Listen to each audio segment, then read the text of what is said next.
Lors de l'audience de garde, l'avocat de mon ex a dit « Elle ne peut même pas se permettre de vrais repas, ces enfants innocents vont se coucher affamés à cause de sa négligence. » Le juge avait l'air préoccupé. Je ne pouvais pas me défendre.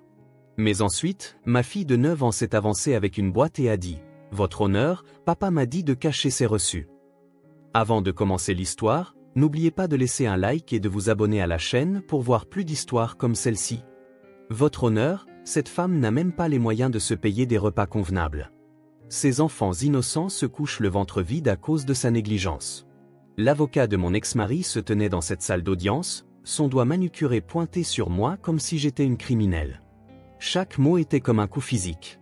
Le juge se pencha en avant, les sourcils froncés d'une réelle inquiétude, et je vis tout mon monde s'effondrer dans cette seule expression.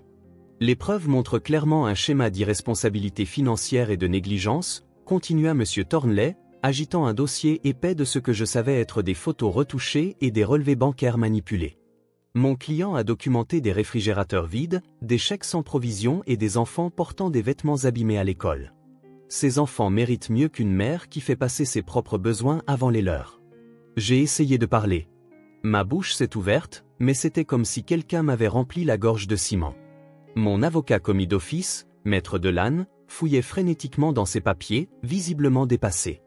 Garrett était assis en face de moi avec ce sourire narquois familier, celui qu'il arborait quand il savait qu'il avait gagné une dispute en retournant mes mots contre moi. De plus, la voix de M. Thornley a résonné dans la salle d'audience. Nous avons des témoignages de voisins qui ont vu ces enfants chercher des encas dans leur sac à dos parce qu'il n'y avait pas de petit déjeuner à la maison. C'était un mensonge. Une pure invention. Mais comment pouvais-je le prouver? Comment pouvais-je expliquer que ces voisins étaient les copains de golf de Garrett qui n'avaient jamais mis les pieds dans mon appartement? Le juge Wendell s'est tourné vers moi. Madame Morrison, ce sont des allégations sérieuses. Avez-vous quelque chose à dire pour votre défense? Mes mains tremblaient alors que je m'agrippais au bord de la table. 7 ans de mariage avec Garrett m'avaient appris que me défendre ne faisait qu'empirer les choses. Il avait le don de transformer mes paroles en armes contre moi. Mais il ne s'agissait plus seulement de moi. Il s'agissait de Rosalie et Colton. Votre honneur, j'ai 2 emplois pour subvenir aux besoins de mes enfants. Chaque centime est consacré à leurs soins. Ce sont des excuses, m'interrompit Garrett, même si son avocat essaya de le faire taire.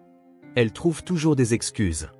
Nos enfants ont besoin de stabilité, pas d'une mère qui n'est jamais à la maison. C'est alors que je l'ai entendu. Une petite voix perçant la tension comme une lame dans de la soie. Votre honneur, puis-je dire quelque chose? Tout le monde dans la salle d'audience s'est retourné. C'était ma fille de 9 ans, Rosalie, debout au 3e rang de la galerie. Elle portait la robe violette que je lui avais achetée pour son concert d'école au printemps dernier. Celle qui, disait-elle, lui donnait du courage. Son petit frère, Colton, était assis à côté d'elle, les mains jointes sur ses genoux, portant sa cravate dinosaure préférée qui, insistait-il, le faisait ressembler à un avocat de la télé. Mademoiselle, veuillez vous asseoir. Ceci est une procédure judiciaire, dit l'huissier, bien que sa voix fût douce. Rosalie ne s'est pas assise. Au lieu de cela, elle a brandi une boîte à chaussures, celle qu'elle avait décorée avec des paillettes et des découpes de magazines pour son projet de souvenir en CM1. Votre honneur, je m'appelle Rosalie Morrison. C'est ma maman là-bas, et j'ai quelque chose de très important à vous montrer. Le juge Wendell leva la main pour empêcher l'huissier de s'approcher d'elle. Qu'y a-t-il dans la boîte, Rosalie? Elle prit une profonde inspiration, et quand elle reparla, sa voix était claire et forte. Des reçus, votre honneur. Ce que papa m'a dit de cacher à l'avocate de maman. Il a dit que si je les gardais secrets et que je disais à tout le monde que maman ne nous nourrissait pas, il m'achèterait un nouvel iPad et nous emmènerait à Disney World. La salle d'audience est devenue complètement silencieuse. Je pouvais entendre mon propre cœur battre à tout rompre dans mes oreilles. Le visage de Garrett était passé de suffisant à blanc comme un linge en quelques secondes. C'est ridicule. Garrett bondit de sa chaise, son costume coûteux ressemblant soudain à une armure incapable de le protéger. Elle invente des choses. Les enfants ont une imagination débordante. Bethany l'a évidemment briefé pour Monsieur Morrison. La voix du juge Wendell était assez tranchante pour couper du verre. Vous resterez silencieux à moins qu'on ne s'adresse directement à vous. Continuez, mademoiselle. Rosalie s'avança, chaque pas délibéré et confiant. C'était ma fille, la fillette qui dormait encore avec une veilleuse, qui me demandait de vérifier s'il y avait des monstres sous son lit, se tenant debout dans une salle d'audience pleine d'adultes qui décidaient de son sort sans son avis. Papa est venu chez nous quand maman était au travail, commença-t-elle en ouvrant la boîte. Il a pris de la nourriture dans notre congélateur et notre garde-manger. Il l'a jetée dans la benne à ordures derrière notre immeuble. Je le sais parce que je l'ai suivi et j'ai pris des photos avec le téléphone que Mamie Vera m'a donné avant de mourir. Elle sortit une petite pile de photos, légèrement floues, mais assez nettes pour montrer Gareth transportant des sacs poubelles de notre immeuble à la benne. Assez nettes pour le montrer en train de jeter des paquets de poulet non ouverts, des légumes, des boîtes de céréales et des litres de lait. « Rosalie, dit le juge Wendell doucement mais fermement, pourquoi n'as-tu parlé de ça à personne avant ?» Le sang-froid de ma fille s'est légèrement fissuré, et j'ai vu des larmes monter à ses yeux. Parce que papa a dit que si je le disais à quelqu'un, le juge serait en colère et nous enverrait, Colton et moi, dans des familles d'accueil différentes. Il a dit qu'on ne reverrait plus jamais maman ni l'un l'autre. Mais hier, ma maîtresse, Madame Brennan, nous a parlé de la vérité et de la justice en instruction civique. Elle a dit, parfois, c'est normal d'avoir peur, mais laisser des mensonges blesser les gens qu'on aime, ce n'est jamais bien.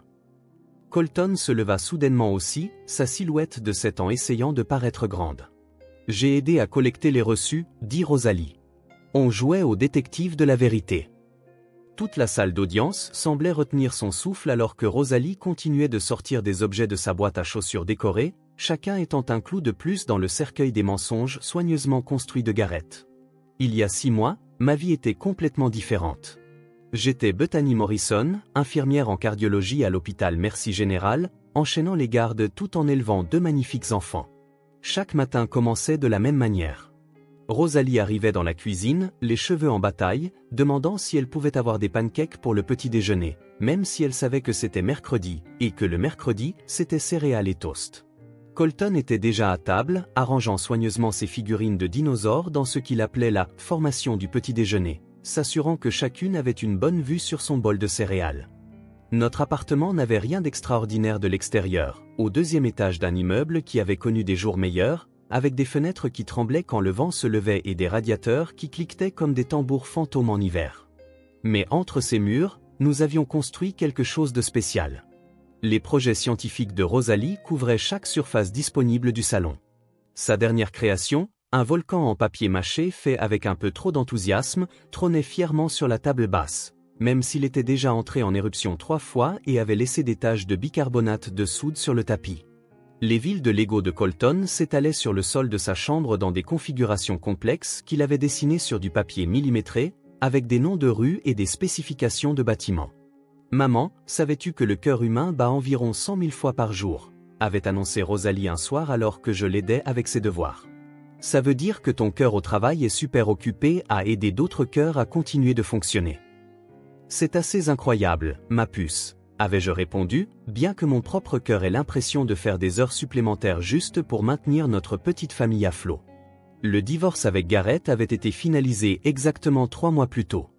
Le 15 mars, une date que j'avais encerclée au marqueur noir sur le calendrier, non pas pour célébrer, mais pour me rappeler que j'avais survécu. Il nous avait quittés pour Sienna, sa coach personnelle de 24 ans, qui publiait des citations de motivation sur Instagram sur le fait de « vivre sa vérité » et de « suivre son destin ».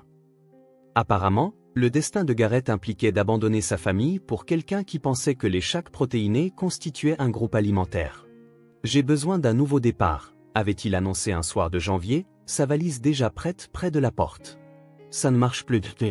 On le sait tous les deux. » Ce que je savais, c'est que « fin » signifiait notre famille, et « ça ne marche plus » signifiait qu'il avait trouvé quelqu'un de plus jeune qui riait de ses blagues sur la crypto-monnaie et ne lui rappelait pas d'assister aux réunions parents-professeurs. La vérité, c'est que j'ai ressenti un soulagement quand il est parti. Les 2 dernières années de notre mariage avaient été comme marcher sur un champ de mine dans le noir. Chaque mot que je disais pouvait déclencher une explosion. Si le dîner était en retard de 5 minutes, j'étais désorganisé et je donnais un mauvais exemple aux enfants. Si je lui demandais de prendre du lait en rentrant, je le harcelais et j'essayais de le contrôler. Quand je faisais des gardes supplémentaires pour payer le camp de sciences de Rosalie, je choisissais le travail plutôt que la famille. Quand je prenais un jour de congé pour assister à la pièce de théâtre de l'école de Colton, j'étais financièrement irresponsable. Mais ensuite, 2 mois après la finalisation du divorce, tout a changé. Les parents de Gareth, Walter et Vera Morrison, sont décédés dans un accident de voiture. Ils revenaient de la célébration de leur 50e anniversaire de mariage dans la région viticole quand un conducteur ivre a franchi la ligne médiane. La tragédie était dévastatrice, mais ce qui a suivi a été pire. Leur testament contenait une clause dont Gareth était apparemment au courant depuis le début. Leur important patrimoine, comprenant 3 propriétés locatives et un portefeuille d'une valeur de plus de 2 millions de dollars, ne lui reviendrait que s'il obtenait la garde principale de ses éventuels petits-enfants. Sans la garde, tout irait à diverses œuvres de charité qu'ils avaient soutenues au fil des ans. Soudain, l'homme qui avait oublié le 7e anniversaire de Colton et manqué 12 des matchs de football de Rosalie était devenu le père de l'année. Il a commencé à se présenter à ses week-ends de visite avec des cadeaux et des promesses. Il les a inscrits à des camps d'été coûteux sans me consulter, puis a utilisé mon incapacité à fournir des opportunités d'enrichissement comme preuve de négligence. « Maman, pourquoi papa n'arrête pas de prendre des photos de notre appartement ?» avait demandé Colton un dimanche soir en rentrant de chez Gareth. « Quel genre de photos, mon grand ?»« Tout. Notre frigo, nos placards, mon placard, le placard de Rosalie. Il a même pris des photos de l'armoire à pharmacie de la salle de bain. Il a dit qu'il jouait à un jeu. » Rosalie avait ajouté, de là où elle faisait ses devoirs, « Il m'a demandé si j'étais heureuse ici. » Quand j'ai dit oui, il a eu l'air en colère et a dit que je ne devais pas comprendre ce que le bonheur signifie vraiment. Cela aurait dû être mon signal d'alarme, mais je me noyais dans l'épuisement, enchaînant les gardes supplémentaires pour payer Maître Delanne, la seule avocate que je pouvais me permettre, et elle jonglait avec tellement de cas que nos conversations duraient au mieux 5 minutes.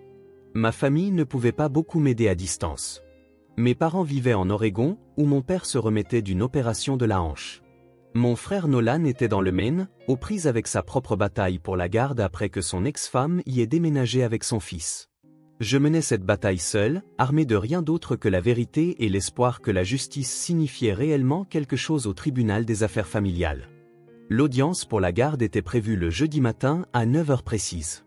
J'avais demandé un jour de congé 3 semaines à l'avance, ce qui signifiait perdre non seulement mon salaire de base, mais aussi les heures supplémentaires dont j'avais désespérément besoin pour payer les factures. Ma supérieure, Nancy, m'avait jeté ce regard de pitié que j'en étais venu à détester. Celui qui disait « pauvre petite chose », sans offrir d'aide concrète. Je suis arrivé au palais de justice 30 minutes en avance, portant mon seul tailleur, un ensemble bleu marine que j'avais acheté 5 ans auparavant pour des entretiens d'embauche. L'ourlet avait été repris 2 fois, et si on regardait de près, on pouvait voir où Colton avait accidentellement mis du feutre sur la manche, mais c'était assez professionnel. Maître Delanne m'a rejointe sur les marches du palais de justice, les bras chargés de dossiers et son téléphone vibrant constamment. « Bethany, je dois être honnête avec vous, » dit-elle, levant à peine les yeux de ses papiers. « Thornley va vous attaquer de front. Il a la réputation de détruire les mères dans les affaires de garde. Répondez simplement honnêtement et faites des réponses courtes. » À l'intérieur de la salle d'audience, Gareth était déjà assis avec son équipe juridique. Il portait un costume gris anthracite qui coûtait probablement plus que ce que je gagnais en un mois, les cheveux fraîchement coupés, ressemblant en tout point à l'homme d'affaires prospère qu'il prétendait être. Sienna était assise derrière lui dans la galerie, la main posée sur son ventre de femme enceinte dans un geste si délibérément maternel que ça m'a donné la nausée. Monsieur Thornley se leva le premier, sa présence dominant la pièce comme un requin tournant autour de sa proie. « Votre honneur, nous sommes ici aujourd'hui parce que mon client, Monsieur Gareth Morrison, a de sérieuses inquiétudes quant au bien-être de ses enfants lorsqu'ils sont sous la garde de leur mère. » Il ouvrit un porte-documents en cuir et commença son assaut. « Madame Morrison, vous travaillez comme infirmière en cardiologie, n'est-ce pas? » « Oui, c'est exact. »« Et combien d'heures avez-vous travaillé la semaine dernière ?» Je savais où il voulait en venir. « 62 heures. »« 62 heures, répéta-t-il lentement, comme si le nombre lui-même était un crime. « Et pendant ces 62 heures, qui gardait vos enfants ? » Ils étaient à l'école pendant mes gardes de jour. Ma voisine, Madame Chen, les a gardés pour les 3 gardes du soir. Madame Chen, qui a 73 ans et utilise un déambulateur. Elle est parfaitement capable de les garder. Elle a élevé 4 enfants. Thornley sortit une photographie. Voici votre réfrigérateur, pris lundi dernier. Pouvez-vous expliquer pourquoi il semble presque vide? Mon estomac s'est noué. Gareth était arrivé 3 heures en avance pour les récupérer ce jour-là, utilisant sa clé qu'il avait somo-copiée avant de la rendre. Cette photo a été prise avant l'arrivée de ma livraison de courses. Je fais mes courses en ligne et je me fais livrer le lundi après-midi. Comme c'est pratique que vous n'ayez aucune preuve de cette prétendue livraison, ricana Thornley. Vos relevés bancaires montrent plusieurs frais de découvert au cours des 3 derniers mois. Comment pouvez-vous prétendre subvenir adéquatement aux besoins de vos enfants alors que vous ne pouvez pas gérer vos propres finances? Ces découverts se sont produits parce que Garrett a cessé de payer la pension alimentaire pendant 2 mois sans préavis et mes factures automatiques ont quand même été traitées. Monsieur Morrison a fourni des documents prouvant qu'il a payé la pension directement aux enfants sous forme de vêtements et de fournitures scolaires. Sans que je le sache ou que j'y consente, et ces articles ne sont jamais apparus, ai-je rétorqué, ma voix s'élevant malgré le contact d'avertissement de Maître Delanne sur mon bras. Thornley a produit d'autres photos. Ces images montrent votre fille Rosalie portant des chaussures avec des trous visibles. Votre fils, Colton, dans une veste qui est clairement trop petite. Est-ce ainsi que vous définissez des soins adéquats? Rosalie refuse de porter de nouvelles chaussures parce qu'elle est attachée à celles-ci. Ce sont ses chaussures porte-bonheur pour le concours de sciences. Je lui en ai acheté 3 nouvelles paires. La veste de Colton est sa préférée parce qu'elle a des écussons de dinosaures que sa grand-mère a cousus avant de décéder. Des excuses bien pratiques, dit Thornley en se tournant vers le juge. Votre honneur, nous avons ici une mère qui laisse ses enfants à des gardiens âgés et infirmes, qui ne peut pas maintenir de la nourriture à la maison, qui ne peut pas gérer ses finances de base, et qui laisse ses enfants aller à l'école avec des vêtements abîmés. Pendant ce temps, mon client s'est remarié, a un foyer stable avec des chambres séparées pour chaque enfant, une épouse au foyer à plein temps prête à s'occuper d'eux, et les moyens financiers de leur fournir tout ce dont ils ont besoin et plus encore. Le juge Wendell m'a regardé par-dessus ses lunettes. Madame Morrison, avez-vous des relevés bancaires montrant ces livraisons de courses que vous avez mentionnées? Maître Delanne a fouillé dans ses papiers. Votre honneur, nous n'étions pas au courant que ce point serait soulevé. Nous pouvons les fournir après l'audience d'aujourd'hui. Cela semble un peu tard, nota le juge, l'inquiétude s'insinuant dans sa voix. Thornley s'est avancé pour ce qu'il pensait clairement être le coup de grâce. Votre honneur, nous avons également des preuves que Madame Morrison prend des médicaments sur ordonnance qui pourraient altérer sa capacité à être parent. C'est de l'insuline, ai-je presque crié. Je suis diabétique. C'est de l'insuline. Une condition qu'elle a omis de divulguer dans les documents initiaux de garde, a contré Thornley en douceur. Les murs semblaient se refermer sur moi. Chaque mot que je disais était déformé, chaque explication rejetée. Je voyais mes enfants m'échapper à chaque accusation, à chaque mensonge soigneusement orchestré. Garrett était assis là avec ce sourire satisfait, le même qu'il avait arboré la nuit où il m'a dit qu'aucun juge ne donnerait la garde à une infirmière surmenée et sous-payée face à un homme d'affaires prospère avec une femme au foyer. Le froncement de sourcils du juge Wendell s'est accentué alors qu'il examinait les documents devant lui. Madame Morrison, ce sont de sérieuses préoccupations concernant le bien-être de vos enfants. Avant de prendre une décision, je dois comprendre l'ensemble de la situation de votre foyer. Ma gorge était comme du papier de verre. Chaque défense à laquelle je pouvais penser semblait faible face aux accusations polies de Thornley. C'est alors que j'ai entendu la petite voix de la galerie, claire et déterminée. Excusez-moi, votre honneur.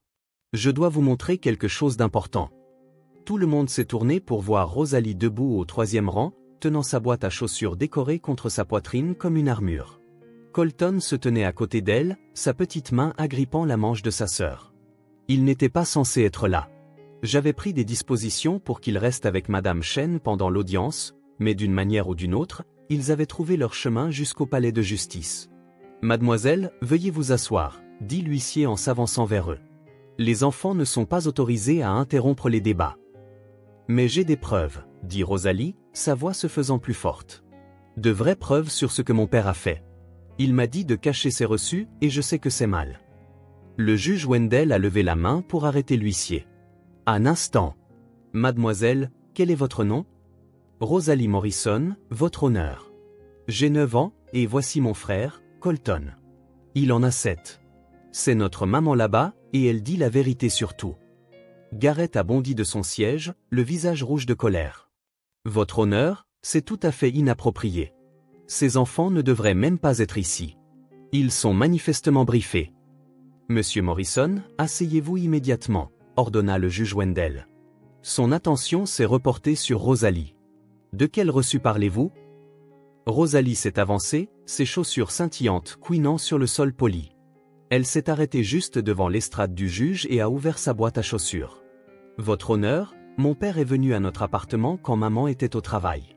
Il a jeté notre nourriture et a pris des photos pour faire croire que maman ne nous nourrit pas, mais j'ai gardé tous les reçus de quand maman a fait les courses. Elle a sorti une poignée de reçus, les brandissant. Celui-ci date de lundi dernier. Maman a dépensé 247 $ en courses. Elle fait toujours les courses après sa garde du dimanche soir parce que le magasin est moins bondé et qu'elle peut utiliser des coupons numériques qui se renouvellent le dimanche soir. Papa a pris ses photos lundi matin avant qu'elle ne déballe tout de sa voiture. C'est un mensonge, a crié Gareth. Bethany l'a évidemment monté contre moi. J'ai la preuve que tu mens, papa, dit Rosalie en se tournant vers lui. Sa voix a vacillé mais ne s'est pas brisée. Tu te souviens quand tu m'as dit de télécharger ce jeu sur ma tablette? Tu ne savais pas qu'il y avait un enregistreur d'écran qui tournait en arrière-plan? Il a enregistré tout ce que tu as dit quand tu étais chez nous. Elle a sorti une petite tablette de la boîte. Tu m'as fait promettre de ne dire à personne que tu jetais notre nourriture. Tu as dit que si je t'aidais, on pourrait vivre dans une grande maison avec une piscine. Mais si je n'aidais pas, maman irait en prison et Colton et moi serions séparés pour toujours. Colton a soudainement pris la parole, sa jeune voix perçant la tension. Il m'a fait mentir aussi. Il m'a dit de dire à ma maîtresse que j'avais faim, mais maman nous prépare toujours le petit déjeuner. Toujours. Même quand elle a travaillé toute la nuit, elle nous prépare des bâtonnets de pain perdu qu'on peut réchauffer nous-mêmes. Maître Delanne a enfin retrouvé sa voix. Votre honneur, nous souhaiterions soumettre ces éléments comme preuve et demander qu'ils soient dûment examinés. Le juge Wendell a hoché lentement la tête. Rosalie, apportez la boîte ici, s'il vous plaît. Alors que Rosalie s'approchait de l'estrade, elle a continué à sortir des objets. Voici le reçu pour mes nouvelles chaussures. 3 paires, comme maman l'a dit. Mais je lui ai dit que je ne voulais porter que mes chaussures porte-bonheur parce que j'ai gagné mon concours de science avec. Voici le reçu de l'inhalateur de Colton, celui que maman a acheté au lieu de prendre ses propres médicaments parce que l'assurance ne couvrait qu'une seule ordonnance ce mois-là. Elle a sorti un petit carnet couvert d'autocollants de licorne. J'ai noté toutes les fois où papa est venu quand maman n'était pas là. Le 18 janvier, il a mis de l'eau dans le lait pour le faire paraître périmé. Le 3 février, il a retiré les piles du détecteur de fumée et nous a dit d'en parler à l'assistante sociale. Le 22 février, il nous a fait répéter ce qu'il fallait dire au tribunal, mais tout ce qu'il voulait qu'on dise était un mensonge. Votre honneur, intervint Thornley, son sang-froid se fissurant enfin. Ce sont des enfants. Ils ne peuvent pas comprendre la complexité de ce qu'ils disent. C'est clairement de l'aliénation parentale. Monsieur Thornley. La voix du juge Wendell était glaciale. Je fais ce métier depuis plus de 2 décennies. Je connais la différence entre un enfant briefé et un enfant qui a porté le poids de la tromperie d'un adulte. Continue, s'il vous plaît, Rosalie.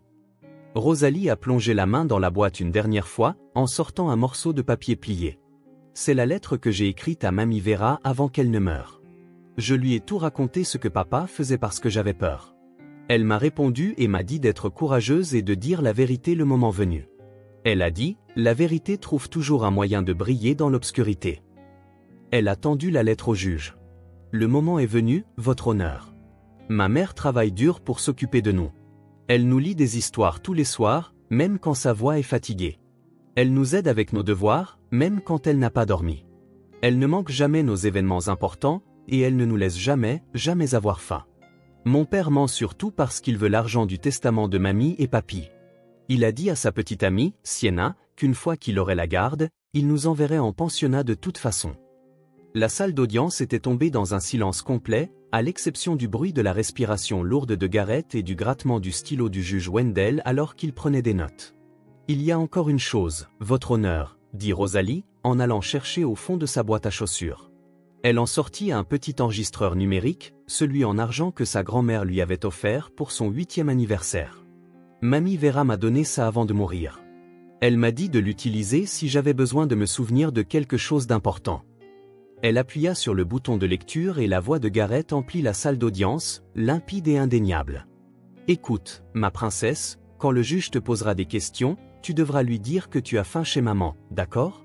Même si ce n'est pas vrai. C'est comme jouer à faire semblant, comme quand tu fais semblant d'être une scientifique. La voix enregistrée de Rosalie répondit, mais mentir, c'est mal, papa. Tu as toujours dit que mentir, c'est mal. C'est différent, ma chérie.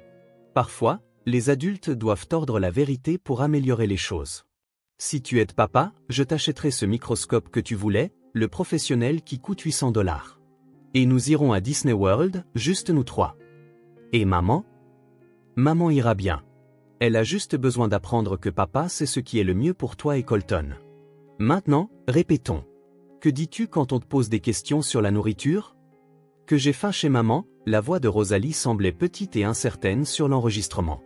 Parfait. Et pour tes vêtements? Que maman ne nous achète pas de nouvelles choses. Excellent. Souviens-toi, si tu n'aides pas papa avec ça, je devrais peut-être déménager en Californie avec Sienna. Sa famille a des affaires là-bas. Tu ne me reverrais plus jamais. Et tu sais à quel point ça rendrait Colton triste. L'enregistrement a continué pendant encore 30 secondes. Chaque mot était un clou de plus dans le dossier de Garrett. Sa voix coachait les deux enfants sur des phrases spécifiques à utiliser. Des menaces soigneusement tissées entre des promesses. La manipulation déguisée en préoccupation parentale. Le visage du juge Wendell s'était transformé d'inquiet en furie contenue.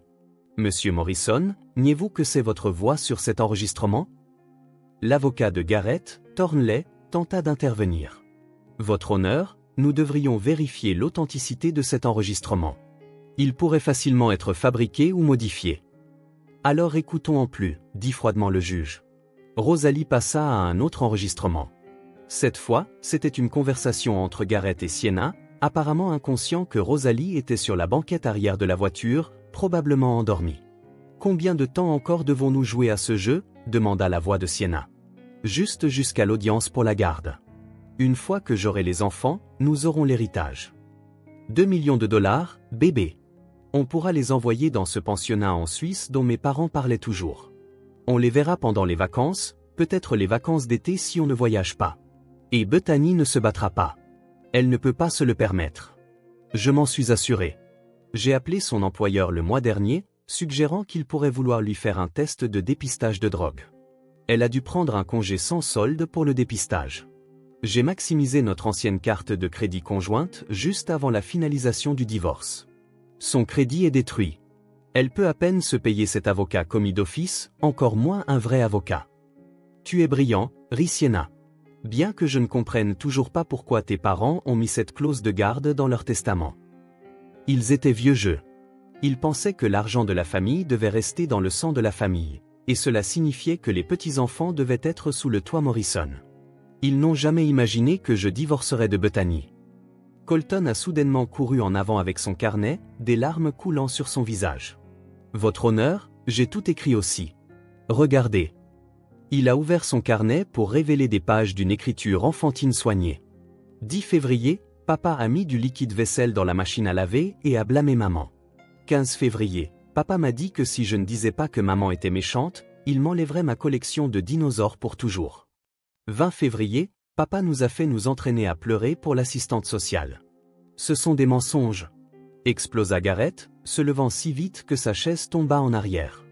Votre honneur, mon ex-femme a clairement passé des semaines à briefer ses enfants. C'est de l'aliénation parentale à son paroxysme. Monsieur Morrison, contrôlez-vous ou vous serez accusé d'outrage à la cour, avertit le juge Wendell. Il se tourna vers les enfants. Rosalie, Colton, votre mère vous a-t-elle dit de dire tout cela?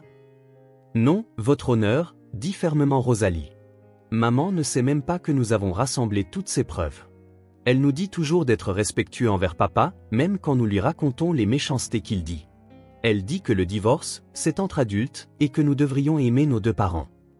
Elle ne savait même pas qu'on venait aujourd'hui, ajouta Colton. Madame Chen nous a aidés à prendre le bus.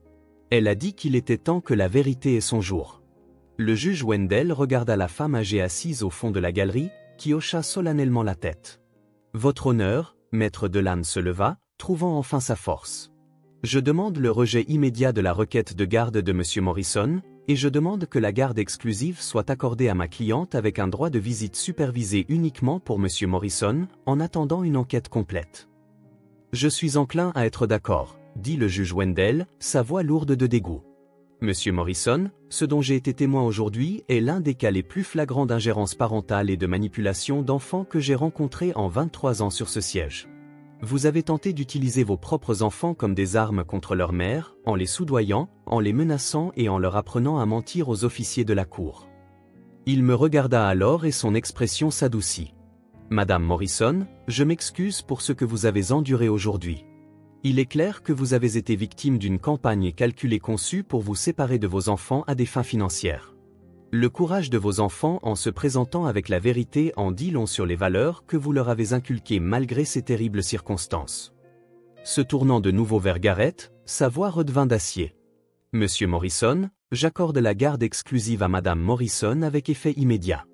Vous aurez un droit de visite supervisé uniquement en attendant une enquête complète des services de protection de l'enfance. Vous êtes condamné à payer tous les frais de justice, les honoraires d'avocat de Madame Morrison et 3 mois de pension alimentaire en retard immédiatement. De plus, je renvoie cette affaire au bureau du procureur pour d'éventuelles poursuites pénales, notamment pour fraude, subornation de témoins et ingérence parentale. Le marteau tomba avec une finalité qui sembla résonner jusqu'à mes os. 6 semaines se sont écoulées depuis ce jour au tribunal, et notre petit appartement semble différent maintenant. Pas plus grand ni plus chic, mais plus léger en quelque sorte, comme si quelqu'un avait ouvert toutes les fenêtres et laissé des années de souffle retenu s'échapper enfin. Les projets scientifiques de Rosalie couvrent toujours toutes les surfaces, mais maintenant elle y travaille en fredonnant, et non avec l'intensité silencieuse d'un enfant qui porte des secrets. Les villes de Lego de Colton se sont étendues dans le couloir, avec un nouveau palais de justice où la vérité gagne toujours, selon le panneau qu'il a fabriqué en carton. Garrett fait face à des accusations criminelles pour ingérence parentale, fraude et subornation de témoins. Ses avoirs ont été gelés en attendant l'enquête, ce qui signifie que Sienna l'a quitté 2 semaines après l'audience. Elle a posté sur Instagram qu'elle retirait les « personnes toxiques » de son « parcours » et choisissait « l'amour de soi » plutôt que les « situations compliquées ». J'ai presque eu pitié de lui jusqu'à ce que je me souvienne comment il avait essayé de nous voler nos enfants pour de l'argent. La vraie surprise est venue de la famille élargie de Garrett. Sa sœur Claire, dont il m'avait dit qu'elle ne voulait plus rien avoir à faire avec nous après le divorce, m'a appelé en pleurant. « Bethany, je n'en avais aucune idée. Il nous a dit que tu ne le laissais pas voir les enfants. Nous l'avons cru. » Elle vient nous voir tous les dimanches, enseignant à Rosalie des expériences de chimie avancée et apportant à Colton des livres sur la paléontologie. Son cousin Marcus, lui-même avocat, a proposé de m'aider à récupérer les dommages financiers causés par le sabotage de Garrett. La famille, ce n'est pas une question de sang, a-t-il dit. C'est une question de vérité et de loyauté. Toi et les enfants, vous êtes notre famille. L'exécuteur testamentaire de Walter et Vera m'a contacté la semaine dernière. Apparemment, il y avait une clause secondaire dans leur testament que Garrett ne connaissait pas. S'il était jugé inapte à être parent par une procédure judiciaire, les fonds fiduciaires pour l'éducation des petits-enfants s'activeraient immédiatement, gérés par un fiduciaire indépendant jusqu'à leurs 25 ans. Le camp de sciences de Rosalie est payé jusqu'à ses études supérieures. L'avenir de Colton est assuré. Vera avait apparemment suspecté la vraie nature de son fils et avait planifié en conséquence. « Maman, tu nous en veux d'avoir gardé des secrets ?» m'a demandé Rosalie un soir alors que je l'abordais, portant toujours ses chaussures scintillantes qu'elle refuse de jeter. « Jamais, ma puce. Tu protégeais notre famille de la seule manière que tu connaissais. Mais tu n'aurais pas dû avoir à être aussi courageuse. »« Je suis contente de l'avoir été, » dit-elle simplement. Madame Brennan avait raison en instruction civique. Parfois, la vérité a besoin d'une voix, même si c'est une petite voix. Quand es-tu devenue si sage? Quand j'ai réalisé que papa te faisait pleurer mais prétendait que non. Tu nous as toujours défendus, maman. C'était à notre tour de te défendre. Colton nous a rejoints, traînant sa couverture de dinosaure. Maman, est-ce que papa s'excusera un jour? Je ne sais pas, mon grand. Parfois, les gens se perdent tellement dans leurs propres mensonges qu'ils oublient à quoi ressemble la vérité. C'est triste, dit-il en se glissant dans le lit à côté de sa sœur. Mais nous, on n'oubliera pas, n'est-ce pas? Jamais, leur ai-je promis à tous les deux. Mon frère Nolan est venu du Maine après avoir tout appris. Il m'a aidé à refinancer l'appartement à mon seul nom et à établir un budget correct. Tu aurais dû m'appeler, a-t-il dit pour la 100e fois. Tu n'avais pas à affronter ça seul. Je pensais qu'être forte signifiait tout gérer moi-même, ai-je admis. C'est ce que Garrett voulait que tu penses. L'isolement est la façon dont les manipulateurs gagnent. Ils te font croire que ta voix n'a pas d'importance, que personne ne te croira, que tu surréagis ou que tu es dramatique. Il compte sur ton silence. Il avait raison.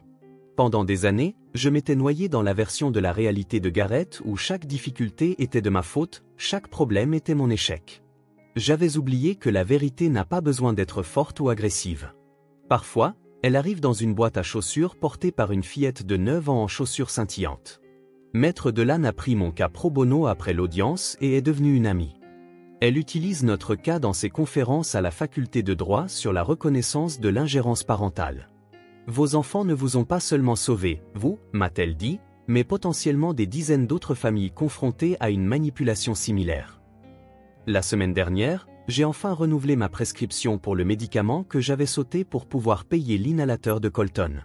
En me tenant dans cette pharmacie, j'ai réalisé que j'avais retenu mon souffle pendant 7 ans, peut-être plus. Le mariage, le divorce, la bataille pour la garde. J'avais survécu à tout cela en me faisant plus petite, plus silencieuse, moins visible. Mais mes enfants m'avaient montré que la vérité n'a pas besoin de permission pour exister.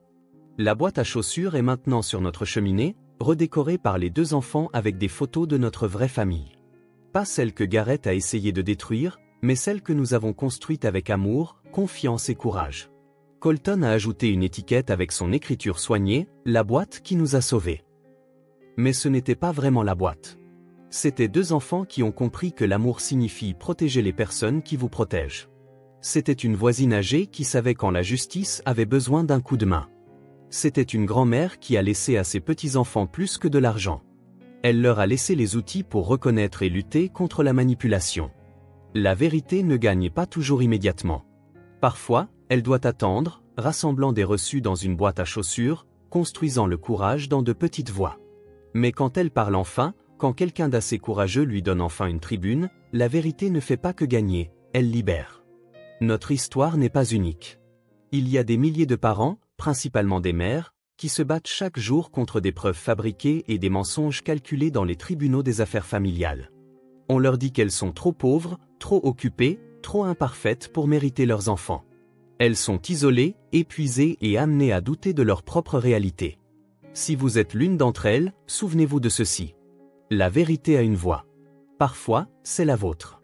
Parfois, ce sont des alliés inattendus. Parfois, ce sont même celles de vos enfants. N'abandonnez pas. Documentez tout. Ayez confiance que les mensonges, aussi bien conçus soient-ils, finissent par s'effondrer sous le poids de leur propre tromperie. Et parfois, juste parfois, la justice arrive enveloppée de paillettes et portée dans les petites mains de quelqu'un qui vous aime assez pour être courageux quand vous ne pouvez pas l'être. Si cette histoire a résonné en vous, si vous avez fait face à des batailles similaires ou si vous connaissez quelqu'un qui en a fait l'expérience, veuillez partager cette vidéo. Votre histoire compte et vous n'êtes pas seul. Aimez cette vidéo si vous croyez que la vérité mérite de gagner. Laissez un commentaire avec vos propres expériences ou des mots de soutien pour d'autres qui mènent ces batailles. Et n'oubliez pas de vous abonner à notre chaîne pour plus d'histoires de courage, de justice et de héros inattendus qui changent le monde.